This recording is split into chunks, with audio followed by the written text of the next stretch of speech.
जय हिंद दोस्तों, आप सभी को। आज हम लोग करेंगे जो हमारा क्लास 10th इंग्लिश में पोएट्री का जो पहला चैप्टर है डस्ट ऑफ स्नो, उसका सेंट्रल आइडिया करेंगे बहुत अच्छे तरीके से, बहुत जबरदस्त तरीके से। वीडियो को लास्ट तक देखना। आप ये पूरा जब देखोगे समझोगे, फिर कहीं कुछ इधर उधर आपको देखना ही नहीं पड़ेगा। ठीक है भाई, बहुत ध्यान से मेरी बात सुनना। Central idea of the poem dust of snow chapter हम लोग अच्छे तरीके से पढ़ चुके हैं। ठीक है भाई, तो अब सेंट्रल आइडिया पे आएंगे।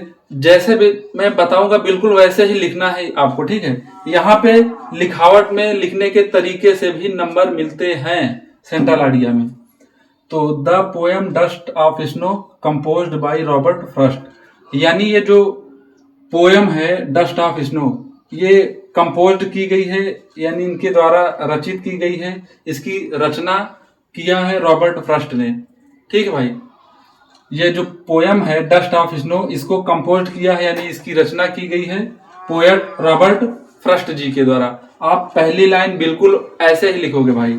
ठीक है, this poem presents a simple incident. This poem presents, यह कविता प्रस्तुत करती है ए सिंपल इंसिडेंट। इंसिडेंट का मतलब आप घटना कहोगे, एक्सीडेंट का मतलब दुर्घटना होता है, तो दुर्घटना वाला मत समझना यहाँ पे। ठीक है, इंसिडेंट का मतलब घटना होता है। तो दिस पोएम प्रेजेंट्स, ये जो कविता है वो प्रस्तुत करती है ए सिंपल इंसिडेंट, एक साधारण घटना विथ ए डीप मीनिंग। मतलब ये जो पोएम है एक साधारण घटना को एक बहुत गहराई वाले अर्थ के साथ बताती है। डीप मीनिंग का मतलब एक साधारण पोएम का बहुत गहराई से अर्थ बताती है। It expresses the significance of small things. It का मतलब poem, it equals to poem. It expresses, it का मतलब पोएम से है, और एक्सप्रेसेस का मतलब व्यक्त करना। यह व्यक्त करती है द सिग्निफिकेंस, महत्वता या महत्वपूर्ण। यानी ये जो सिग्निफिकेंस वर्ड लिखा है इसका मतलब महत्व बताती है।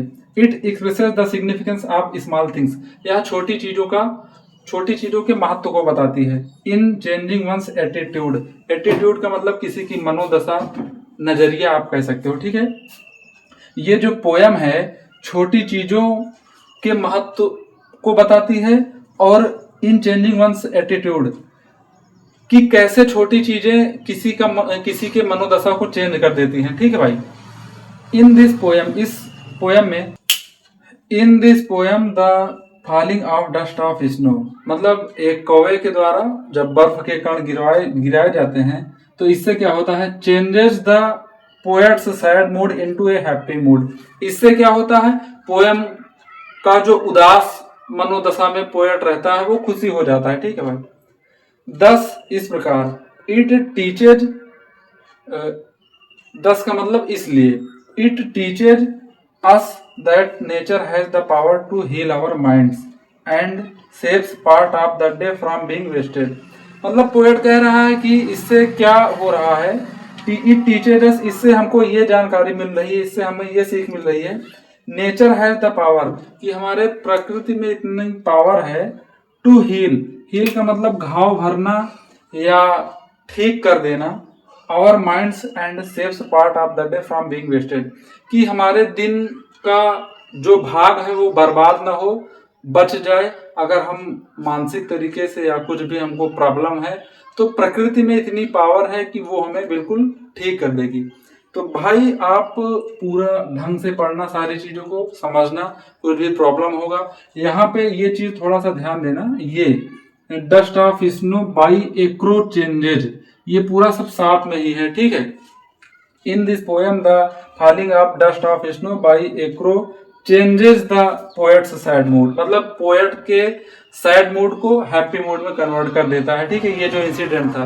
तो ठीक है भाई, जय हिंद। कुछ भी आपको प्रॉब्लम होगा तो आप लोग कमेंट बॉक्स में कमेंट कर देना। ठीक है दोस्त, मिलते हैं हम लोग नेक्स्ट वीडियो में।